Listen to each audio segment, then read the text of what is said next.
If you look under the dashboard of your car, usually near your left knee, you will find a strange-looking open port. It looks like an old printer connection. This is the OBD2 port. It stands for Onboard Diagnostics, and it is legally required to be there in almost every car made since 1996. So what is it actually for? Think of it as a translator.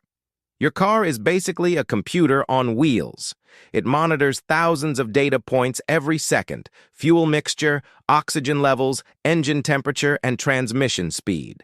When something goes wrong, your car tries to tell you, but it has a very limited vocabulary. It only has one word: the check engine light. That light is useless. It is an idiot light.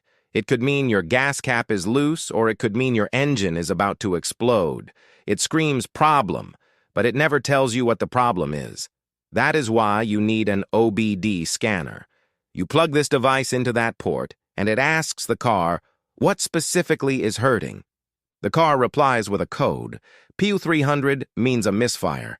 PO4042 means a small leak in the fuel system. Suddenly, you aren't guessing. You know exactly where to look.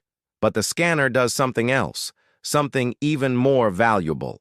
It acts as a lie detector.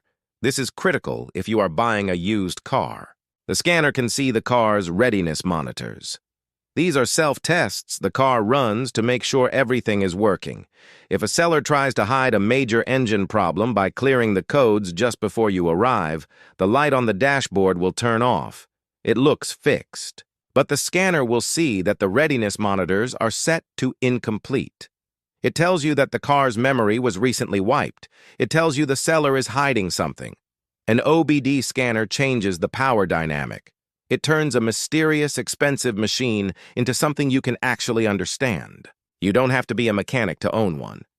You just have to be someone who hates being left in the dark.